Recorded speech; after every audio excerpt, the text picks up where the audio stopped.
Bienvenidos a una emisión más de Contrastes, Gente de Bien. Este programa en donde, como ustedes saben, es el espacio en donde damos a conocer a aquellas personas que hacen un bien a la sociedad, aquellas personas, aquellas instituciones que con su actuar y con su bien hacer y su bien actuar provocan dentro de la sociedad esos espacios en donde las personas pueden ser mejores. Yo quiero agradecer a todas las personas que se han puesto en contacto con nosotros a través de las redes sociales, a todas las personas que han seguido este programa y que ya me han hecho comentarios en forma personal. De verdad me da gusto porque el alcance que tiene es para ustedes, el beneficio que tiene es para ustedes, justamente como el programa del día de hoy. Seguramente en México es uno de los países, al igual que en muchas partes del mundo, en donde se conmemora la muerte. Pero en muchas ocasiones, en este país lo hacemos de una manera irónica, una manera de burla, una manera de chiste, una manera como si fuera algo tan fácil, y no lo es. Yo estoy totalmente convencido de que cuando llegue el momento de la verdad, tenemos poca o nula preparación ante eso. Y por eso el día de hoy hablaremos de la actitud ante las pérdidas. Antes de presentar a nuestra invitada del día de hoy, los invito a que veamos el siguiente reportaje. ¿Qué actitud tomamos ante las pérdidas? El ser humano siempre se ha afectado por los diferentes tipos de pérdidas que se han creado en la humanidad, como la pérdida de la vida, pérdida de alguna parte de nuestro cuerpo, incluyendo las capacidades sensoriales cognitivas, motoras y psicológicas, la pérdida de objetos de patrimonio familiar, incluyendo el trabajo o la posición económica, las pérdidas emocionales, como ruptura con la pareja o amistades, y las pérdidas ligadas con el desarrollo humano. El ser humano necesita de los vínculos para crecer y desarrollarse. Cuando algunos de esos vínculos se rompen, surge un periodo de gran intensidad emocional, al que llamamos duelo. Son muchos los factores que intervienen en el tipo de duelo, como circunstancias de la muerte, relación con el fallecido, personalidad y antecedentes del deudo y el contexto sociofamiliar. Para el completo restablecimiento de una pérdida, el deudo atravesará una serie de etapas o fases y deberá realizar 4 tareas fundamentales. Número 1. Aceptar la realidad de la pérdida. Número 2. Expresar las emociones y el dolor. Número 3. Adaptarse a un medio en el que el ser querido está ausente. Y número 4. Recolocar emocionalmente al fallecido y continuar viviendo.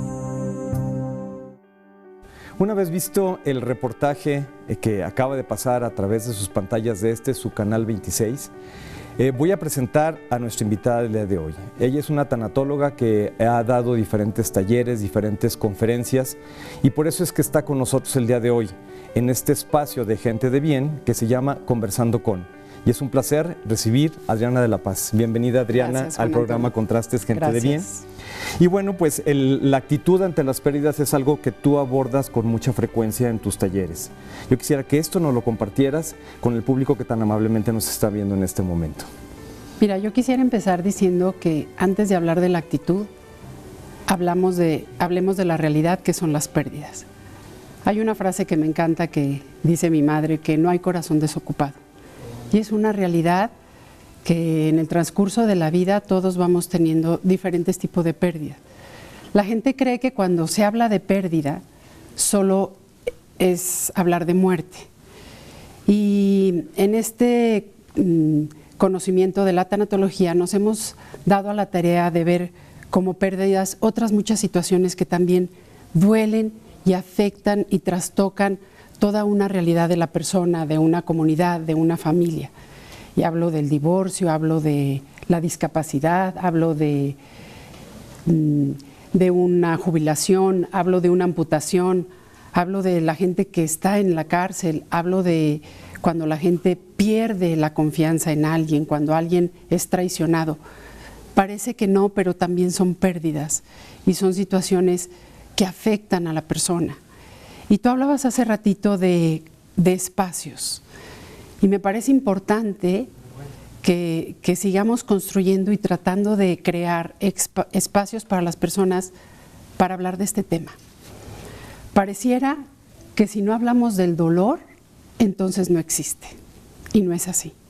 El dolor existe, el dolor es parte de la vida Yo en este tiempo que llevo trabajando también creo que uno de mis lemas es: el dolor no es malo, el dolor tiene su dosis de aprendizaje, es un maestro y es un maestro de vida, pero hay que quitarle esa etiqueta de malo, de negativo, y abrir espacios para hablar de ello. Me parece muy importante que la gente sepa y crea que por más grande que sea un dolor que atraviesa, por más dura que sea su situación, por más triste que haya sido la muerte de un ser querido, de todo podemos recobrarnos, de todo podemos superarnos y salir adelante. El dolor existe, pero de lo que se trata es que no te quedes atorada en el dolor toda la vida, porque la vida sigue y hay que seguirla viviendo, y se vale seguirla viviendo bien. Sí, efectivamente, por eso decía que a veces hacemos de ciertas cosas como si fuera una broma solamente, y en realidad las pérdidas, sea de la naturaleza que sea, sí nos confrontan. Y esa confrontación tiene una respuesta, y esa respuesta depende de nuestra actitud. Claro. Y de esa actitud es de la que en aquella conferencia en la que te escuché y por la que quise invitarte, quisiera que nos compartieras esos enfoques que hay justamente. Mira, primero quisiera decirle a tu público, sobre todo para darles un halo de esperanza, que el dolor es una vivencia personal y que es intransferible, y que así como es personal e intransferible, también merece todo nuestro respeto, porque nadie nos enseña a enfrentar el dolor, y aún siendo tanatóloga, nadie me enseña. Hay que enfrentarlo en el momento según las circunstancias, pero a veces la gente cae en estas cuestiones, en culparse, en victimizarse, en hundirse y en perder la esperanza. Una de las misiones más importantes de un tanatólogo, y la tanatología vista como una disciplina que interactúa con otras para ayudar a las personas que están frente a un proceso de duelo, frente a una pérdida, pero sobre todo personas que están en el camino a la desesperanza. No podemos permitir que nadie, a pesar de lo que esté viviendo o lo que haya vivido, se quede atorada con esa sensación de desesperanza, porque la desesperanza también nos puede llevar a otras situaciones, ¿no? Cuando la vida pierde sentido, la muerte empieza a tener sentido, y por eso hay gente que ha optado por decisiones que no las llevan a nada bueno.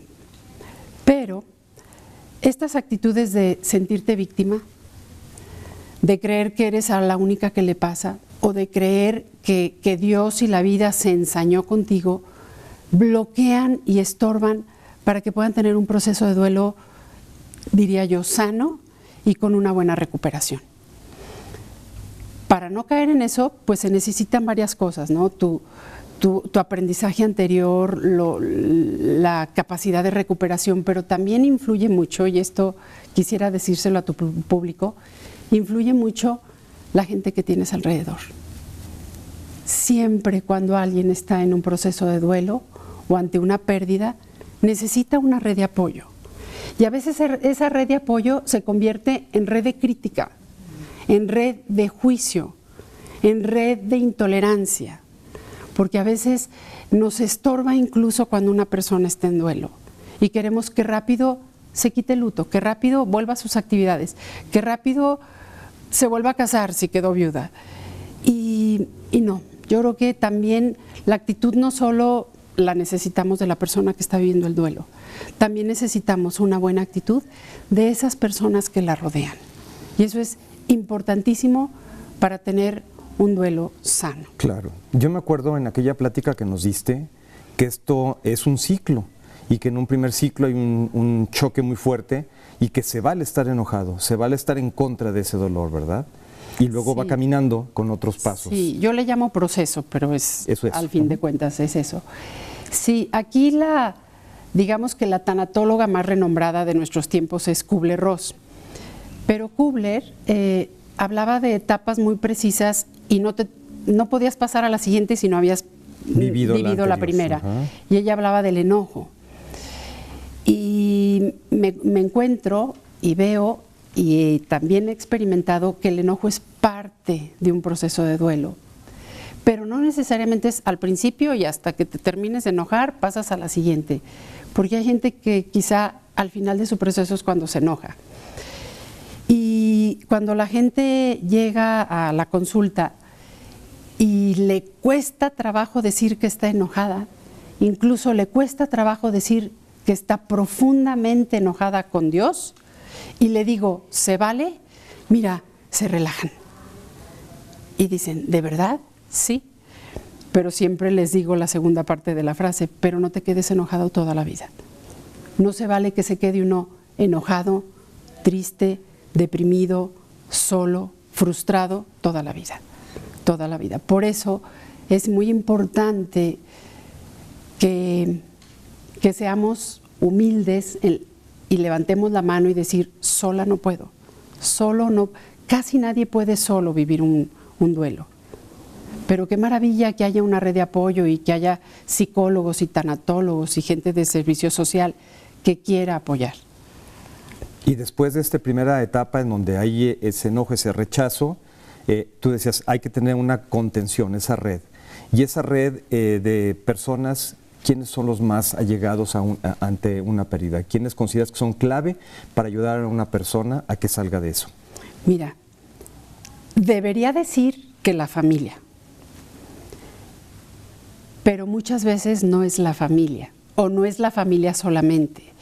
Yo diría que hay que buscar gente que logre tener la empatía para entender. Y empatía no quiere decir solo si me pasa lo que a ti te ha pasado, entonces te entiendo. La empatía va más allá, es esa gente generosa que dice, me quiero poner un rato en tus zapatos, aquí estoy, ¿qué necesitas? Esa gente que sin pedirle la ayuda está y te ayuda con los hijos, y te ayuda con el súper, y te ayuda con los trámites. Y si hay personas que se vuelven como ángeles de las personas que están en duelo y les ayudan en ese camino. Sí, es que esa empatía definitivamente es importantísima para ayudar a que el otro viva el propio proceso tal como tú lo decías, porque efectivamente es un proceso. Y en ese sentido de este proceso en donde la gente necesita de ese apoyo, ¿qué es lo que tú recomiendas a quien está fuera del duelo, a quien está desde el punto de vista del acercamiento? Porque yo me acuerdo que en esa plática nos decías que luego a veces hay cada frase y hay cada eslogan y hay cada actitud y que se llama imprudencia, yo estoy de acuerdo contigo, pero que esto me gustaría que lo comentaras, si no tienes inconveniente, después del corte. Amigos, no se despeguen con nosotros. Seguramente ya se están dando cuenta de la importancia que tiene este tema, la actitud ante las pérdidas. Es un tema que tiene mucha profundidad y que la única intención es que con esta intervención de Adriana de la Paz, usted, que quizá pasa por una pérdida, encuentre un poco de paz en su corazón. Regresamos.